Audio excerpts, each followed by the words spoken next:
The hosts and guests on Everything's Messy podcast are not licensed healthcare professionals. The discussions in our episodes are not personalized medical advice. Always consult a qualified healthcare provider for medical guidance. Never delay seeking professional medical advice or emergency assistance because of our podcast. We encourage consulting with a healthcare professional before making any significant health changes.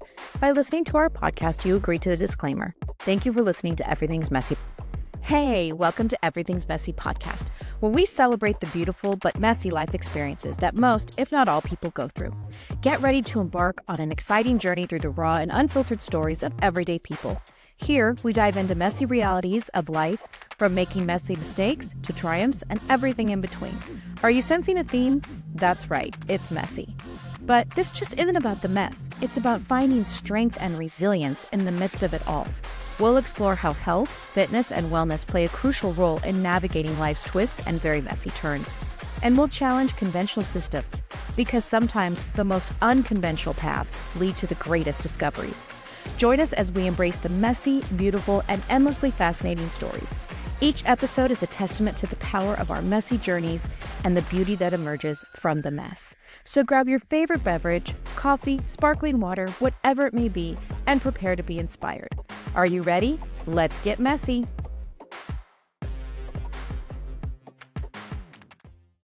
Hey everyone, welcome back to another episode of Everything's Messy podcast. I am your messy host, Sarah. I'm getting really excited. I know I keep saying it, but I just can't believe that we're going to be entering into season 4. The anniversary is actually August 24th.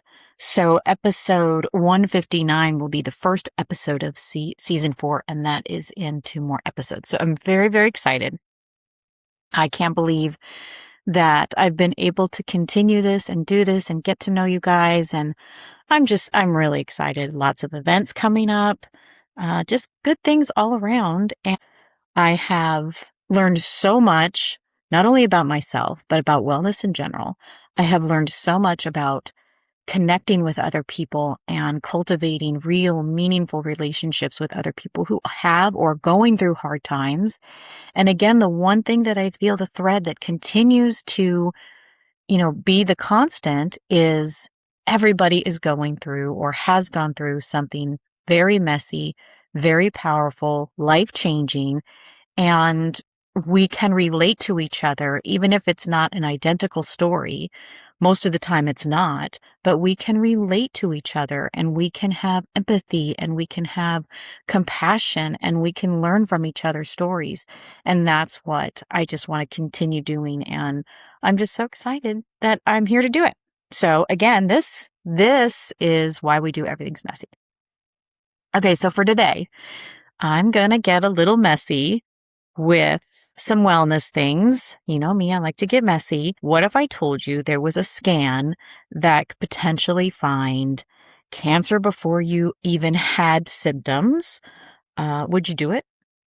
What if I also told you I might find something that never would have harmed you, but now you'll spend months worrying about it? Today, I'm talking about one of the hottest topics in prevention medicine, the full body MRI.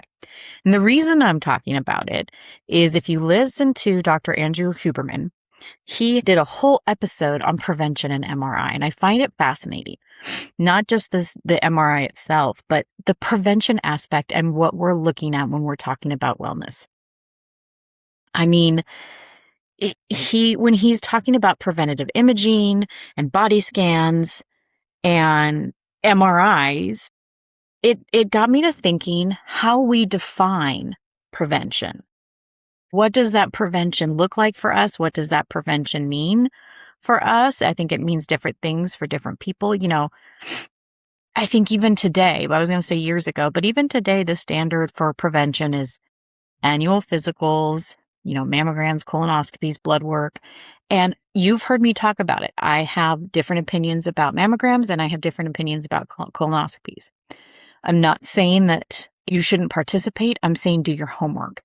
There's a lot of other things that you can do. And in regards to the colonoscopy, I feel like you're taking a big risk. I've talked about my grandfather.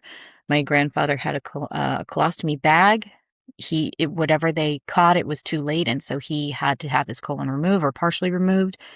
And so I'm all about the preventative part. But what I'm not for is, especially, and I don't know how well known this is, maybe it's well known a lot, but the instruments that they use to perform the colonoscopy, it can't be autoclaved. It can't be sterilized like that.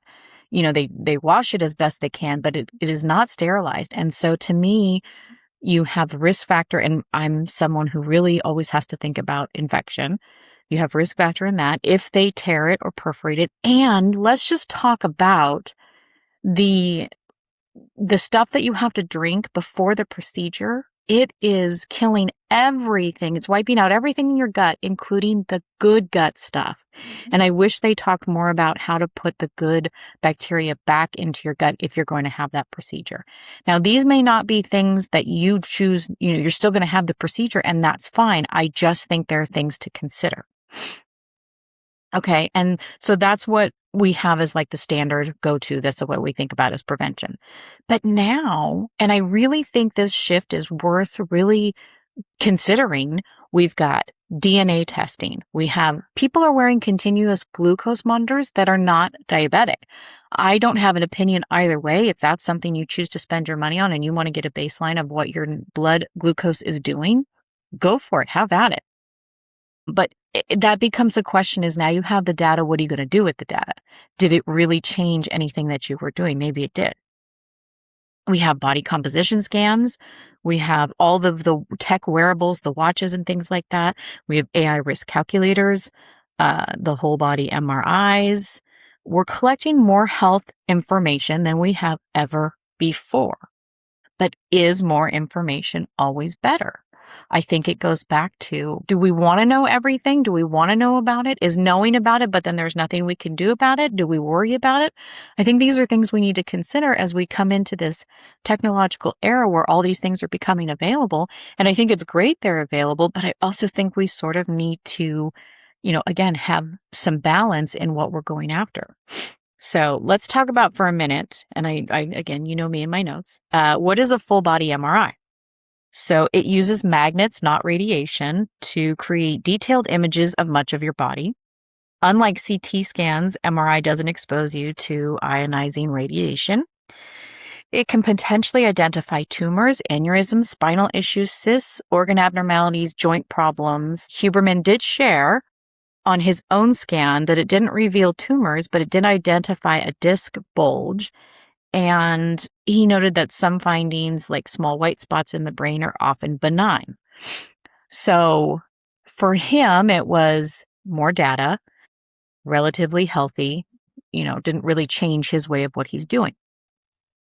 And I think that needs to be really considered if we decide to start going to these, out of pocket, out of the realm of what is the medical standard, what the conventional medical standard is, and what are we going to do with this information? And it's one of those things where, would you rather know? Would you not rather know? And then what if you know, A, either there's nothing you can do about it, and or B, now you just worry about it. And does that make it worse? So sometimes I feel like maybe too much information or all the information is, could be harmful potentially, or maybe it is preventative and we can do something about it. It's just really hard to tell what it's going to be. I think a lot of these things that we're not discussing either is a lot of times you can have a scan and the result may lead, like it's going to tell you have something, but that's really not what it is. And it's really dependent on the doctor or whoever you have interpret these results of the scan. And that comes down to really knowing and trusting whoever is going to interpret the scan and what that looks like for you, because I think that's a big part of it too. Again, I'm not saying for or against. I'm just saying let's think of all of these things. And let's just say, for the sake of argument, okay, they find a tumor. Okay, it's a brain tumor. Okay, what then is the next, are you going to worry about it? Do you go do something about it? How do you know if it's benign? He talks about the white spots being benign, but how do we really know? And then, are we obsessing about that? What are we going to do about that? I'm just not sure. I just don't know. And like I said, I'm talking about it because I'm not sure if you'd want to know, if you don't want to know, and the reasons why, right? We do know that early detection can save, I don't like the expression saves lives, because it's not like we don't have an expiration date at some point. What it does tell us is this is something that maybe we can prevent, and there's maybe a course of action to change the trajectory in which way you're going, but it's not going to keep you alive forever. And so does it depending on how old you are and all these things factor in, and is it going to be life-saving because you caught it early and you have, lots and lots of years left to live? I can see that, but at some point we all have an expiration date. And I think we need to keep in mind the lengths in which we're willing to go to have this preventative medicine. And, is it going to increase our longevity? But what does that quality look like? We're looking at also quality of life, right? So, but I think going back to the positives or the pros here, again, early detection, if they can find things like, kidney problems or cancer, aneurysms, silent spinal issues. For someone with a background that I have, or the experiences that I had, I might think and consider to do something like this, because it seems like I just get hit over and over with the autoimmune and all of these things. It might be really good to have like a baseline, have something in place and fight so I stop having all of these surprises. But then I think, is that how God designed it? Are we supposed to know? I mean, here we have this technology that's available to us. These humans have been able to be gifted the knowledge to discover these things. So are we being ignorant if we don't take advantage and find the preventative and find the best ways to continue to live? Or is sometimes ignorance bliss? I don't know. I really don't know. I mean, for someone with a strong family history of genetic mutations, mine is not. I'm the only genetic mutant. But somebody whose family who might have previous cancer, it might be incredibly valuable to somebody like that, because then they're able to catch it early and get a course of action ready, and then they know. The part that kind of, not scares me, but I'm like, ooh, maybe not, is the incidental findings, right? So something shows up, but it may never become a problem. Now what?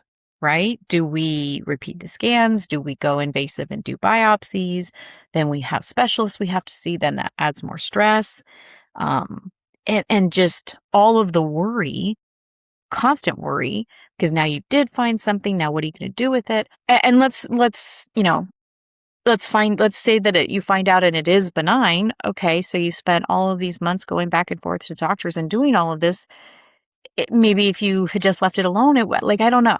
I don't know what the answer is. Again, I want people to be well. I want them to be healthy. I want them to have the best quality life that they possibly can. But does that mean a preventative MRI is going to give you that? I don't know. I think I see both sides. I think if you're a symptom-free adult, relatively healthy, movement is in your repertoire, and you're eating incredibly well, I'm not sure that you would want to invite that trouble, but maybe you would. And here's the $64 million question that we have to ask is, did this scan improve your health, or your anxiety went crazy with it? What was the benefit? What was the return on the investment, as they like to say? I love prevention. I'm all about prevention, but prevention starts long before we decide to lie in the big MRI machine. Sleep, nutrition, walking, managing your stress, strength training, blood sugar control, blood pressure, your relationships, and finding your purpose. Those are preventative too. Now, you might say, like somebody like me who didn't find these things till after I had these major health scares, does that mean it's too late? I don't think so. I'd like to believe it isn't. I'd like to believe that our bodies want us to be in the most healthy place that it possibly can. Our bodies are adaptable, malleable.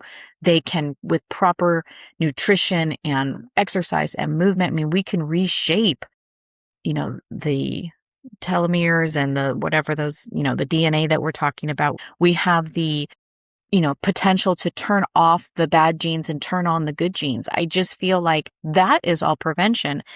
and maybe skipping right to the MRI scan is, again, I don't have an opinion either way. I just think weighing the pros and cons for your individual situation is the best thing to do. And I don't know that everybody needs a full body MRI, especially if you don't have these issues. I don't know, but it's a personal thing. Again, do you have a family history? Do you have unexplained symptoms? Have you ignored something for years? Again, it's personal, it's individual, but I think all of the things need to be considered. And ask yourself, why am I getting this? What will I do if I find something? I really think you need to sit in that question for a minute. What will I do if I find something? Are you prepared? Again, this is like the Aura rings and the data tracking on the watches that have the technology built in. That's all great that we're able to do that, but what are you doing with that data? What's the next step? Okay, now you have all this data that you've collected. What are you going to do with it? It's, again, going back to the continuous glucose monitors. You don't have to be a diabetic to wear one, but now that you have the data, what are you prepared to do based on these findings? And I think that deserves lots of discovery and lots of discussions and talking about what the next plan of action might be. And what if you get a normal scan and maybe you haven't had great habits built in? Will getting a normal scan, and I'm using air quotes, will a normal scan spur you to change, even, do better with sleeping, nutrition, exercise, walk, all these things? Or will you just keep going and living your life? It's a personal decision on what you, and again, this goes back to our habits. You can have all the prevention in the world. You can have all of these tips and tools and tests and imaging that you can, afford and go do. But at the end of the day, it comes back to our individual self, the habits that we're currently working with, and building on that better habits. That's where it starts, right? I've talked to you about Atomic Habits, my favorite book by James Pierce. I've talked to you about the compounding interest of a small, very small change and what that may look like. Again, it's that compounding interest. You deciding to walk a mile today, is going to be a slow burn, but you're still going to have benefits. It might be a while before you see those benefits, but that movement is still going to, even if it's a point decrease in your blood pressure, it's going to bring you something, right? It's all in our habits. This is, and one of the reasons why I brought this up too, I don't want prevention to become fear. And I really think this is where our mindset is incredibly important, because that's great that we have all of this technology, but is it going to increase our anxiety? Is it going to change our mindset? Is it going to maybe become toxic and obsessive to the point where we can't do any? It's a complete distraction of everything else that we're trying to get done, and now we're just focused on this. And this is going to get a little deep and, psychoanalyzing, but again, I like to get messy, and I'm talking to myself as well. But are we going to mistake or confuse prevention with control? I have control issues. I know this about myself, and I have to keep that locked up as much as I can, because I know what it will turn into. It does turn into the obsessive, the compulsive, I think I have the power, when I know, and I learn every day, I'm not in control and I have zero power. I only have power to initiate my change of habits, continuing good habits, and build upon those habits. And that's the hardest thing, because you can be the most healthiest, doing your exercise, eating the best that you can, doing your mindful exercise, all of the things. And it doesn't mean that one day, something abstract may happen health-wise or otherwise. You just don't know. That's life, right? So I think it just comes down to, are we setting ourselves up to just go crazy with it? I mean, honestly, speaking of myself, but that could really, really be something that I just go crazy with. If a scan changes how we think, or maybe we find something, maybe we don't, either way, goes back to the fundamental question: are you going to change based on this information? And why did it take something like this to essentially if you needed better habits to push you over the edge for it. If we scan enough, if we test enough, if we track enough, maybe I'll never get sick. But unfortunately, it doesn't work that way. We're going to get sick. I hate being sick. I am not good with being sick. I don't think anybody likes it, but I am not good with it. Not at all. I don't like it at all. But does that mean it's not going to happen? Nope. Absolutely not. It's going to happen. Sometimes the healthiest things that we can do for ourselves, right, is to live life. We can take care of ourselves the best that we can. Obviously, we need to be intentional about taking care of ourselves. We know our risks. And I think the biggest thing is we need to stop chasing certainty. And that I'm saying to myself as well. But it's really hard not to get wrapped up in, I'm doing all the things. I'm certain this is going to heal me, fix me, change me. The only changes I can do are my habits. That's how I can change. Even if it's a small, tiny, little intentional habit, that's going to bring me something at some point. But if I make these changes and I'm still, devouring a whole bag of Oreos, then I'm probably working against myself. I'm probably not making true changes, because that goes back to my relationship with food, and that goes back to comfort eating, and that goes back to why I'm doing that, and why am I self-sabotaging? Why am I self-abandoning? It's really that catch-22. Again, your situation is different. You have to decide what is going to be for you. Again, if you're dealing with family history, that may be what you need to do. If you're mostly healthy, no symptoms, and then what? They find something, and are you going to worry yourself to death? Again, it just goes back to, and don't get me wrong, I love Dr. Andrew Huberman. I think his podcast is fantastic. I don't have an opinion one way or another that he got a preventative MRI scan for him to talk about. No, that's great. I'm just trying to take it a step further and say, at what cost? Not just, the actual cost, especially if it's not ordered by a doctor. You have to pay for these things out of pocket, but not just that cost, but the cost to our own mental health, to our own mental worry, our own anxiety. What does that look like? If we're talking about the prevention pyramid, right? That's what I like to call it, the prevention pyramid. This is practical things that I talk about all the time. Level 1, which is 95% of the prevention, is level 1. Sleep, whole food nutrition, daily movement, strength training, stress management, relationships, and knowing what your purpose is. That is 95% of what I believe the prevention pyramid is. Level 2, you can get routine labs, know your blood pressure, age appropriate screenings if that's something that you want to do.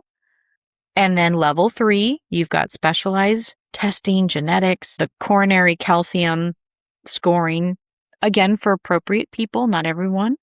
And then the whole body MRI kind of fits into level 3, who want to, again, check family history. I think we need to keep in mind that prevention isn't about finding every possible problem. It's about consistently building a healthier life. That is where I want to make sure that we're not just running out there and getting the first new trendy thing, and we're actually putting in the work where we need to put in the work. I get asked all the time, and I do truly love this question, but I get asked all the time, Sarah, if I only have a little money to spend on my health, where should I spend it? And my answer is probably not what the wellness industry or people looking for a quick fix want to hear. Your highest return on investment for yourself, sleep free, right? And it's a massive return on investment. Better hormones, better blood sugar, better immune system, better mental health, better recovery, better weight management. No supplement, let me say this very clearly, no supplement can consistently outperform good sleep. Period. End. But let's continue. Walking free. One of the best prescriptions available is walking. You do not need to be a marathon runner. You do not need to even be a fast walker. You need to get your heart rate up enough, but it's free and it improves insulin sensitivity, heart health, stress, mood, inflammation, longevity. And then strength training. Even 2 or 3 sessions a week, even if it's just 2 or 3 times a week, you are, preserving your muscle, especially for women. I know women are afraid that they're going to look bulky. You're not, I promise. It'll improve your metabolism, strengthen your bones, and it supports healthy aging, right? Then we talk about whole foods. So instead of you asking me, what supplement should I buy? Ask, what food can I add, right? So maybe if you've got extra money that you're wanting to invest into your health, I always say then invest in the better protein option. If you can, be purchasing it from regenerative farms that are really working with the soil, not against it. I always talk about the one that I use, Forces of Nature, and their ancestral blend that uses the whole. It has the kidneys, the spleen, the heart, everything goes in. Tastes like hamburger. My kids can't tell the difference. I invest in that because that to me is a better return on investment and getting the protein that we need than any other supplement. I think that's really important. But if you this extra money lying around, you can do your testing, make sure you check your levels. But I'm going to tell you, a lot of people without even knowing are low in vitamin D. They just are. And you have to, and I've had an expert on this podcast talk about it before. The blood test is actually checking the dormant vitamin D that's in your body. It's not checking how you process and use the vitamin D in your body. So most of us, because we don't have that part of the testing, we're low. Our test may say, no, you're fine, but it's actually not checking the utilized vitamin D. It's checking the dormant vitamin D. Check your iron, B12. Check your A1C, your lipids, your thyroid, check all of those, especially thyroid, inflammatory markers if you can get a doctor to do that for you. If you, again, we're talking, you have some money to blow, invest in a blood pressure cuff, especially if you're having these types of symptoms or you're worried about blood pressure, get the blood pressure cuff. That's, arguably can be one of the best tools to have on hand. Maybe a food scale. Temporarily, because I'd hate for you to be measuring your food for the rest of your life. But once you kind of get an eye, you kind of start doing it over and over. You feel, this is how many ounces, this is, you eyeball it. It's a good thing to invest in the beginning. It's a good educational tool, but it's not something that I would recommend using for the rest of your life. It's just, I don't think that you need to. And then, of course, we've got your data tools, right? So if you want to get the CGM, if you're not a diabetic, it can help you learn how different meals affect you, how sleep influences blood sugar, how stress changes glucose, how exercise impacts your body. But I will tell you, if you are not currently a diabetic, your body should be functioning with these things anyway. So I'm not really sure what you're going to gain with it. I don't know. But it's a tool. However, it's not a magic solution. But I think if we just strip it down to, and again, it's boring. My solutions do not have fancy, trendy, find it on Instagram kind of thing. They are boring. They are so boring. But for many people, if you're improving sleep, if you're eating more protein, if you're taking a walk, even if you're adding a walk after dinner, there's a lot of people that are reporting that even just a 10-minute walk after your last meal of the day is really changing their insulin numbers. That is fantastic. So I encourage, take a 10-minute walk after dinner. I think you'll be surprised to see your fasting glucose when you get up in the morning by adding that walk. It's not fancy. It's not sexy. It's very boring.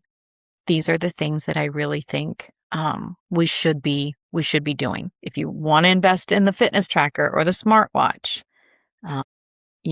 it's helpful. Sometimes it's motivating. For me, it was stressful and obsessive. And I also didn't like how it made my arm feel. I'm very sensitive to the EMFs. And then this might be a surprise to people, but I do love supplements. I do. But when they're actually needed and you really understand supplements should supplement. It's not a replacement for food, sleep, movement, stress management. That is one thing that I stress so hard. Yes, you can take these supplements, but the rest of the time you need to be doing and putting in the work that, again, is boring, right? But I do think vitamin D, magnesium, glycinate, myelinate, again, there's 7 different kinds of magnesium. Unless you are having constipation, you do not need magnesium citrate. You will be running to the bathroom. I promise you. They seem to put it in everything, even in electrolytes. It seems like they're adding magnesium citrate to everything, and it's going to give you stomach issues if you're not constipated. So again, magnesium malate, glycinate, stay away from the citrate. Omega-3s, especially if you're not eating a lot of fatty fish, if that's not in your diet, then definitely supplement with the omega-3s. A lot of controversy going back and forth with creatine. I don't have a problem with creatine except for the fact that if you're not strength training, I'm not really sure it's going to do anything for you. I know there's a lot of the people on Instagram talking about it where it helps with our cognitive benefits. I just am not sure if adding that supplement for the cognitive benefits is going to outweigh when your body's basically going to dispose of it if you're not utilizing it for your muscles. And that's just my opinion. But I know the data that's out there. I know they say it's great. They especially push it on women. I feel like, the pink tax pushes a lot of supplements on us. I think you just need to know your levels and be careful. And if you are strength training and using your muscles, then by all means. I just think there's also some cons with it, especially when it comes to the kidneys. So just be careful with it. Do your due diligence. Make sure you're, finding out the pros and cons, and make sure, again, you're getting a base line of your labs. If you've got just all this money to blow, you can do the whole body MRI, the DEXA scan, the VO max testing, genetic testing, the coronary calcium scan. There's always specialized longevity clinics everywhere where you can do these things. And they might be amazing for the right person. They might absolutely be amazing. But that's not where I would start. That is not where I would start. I would start with the boring, not sexy, just mundane, absolutely mundane things. That's what I would start with.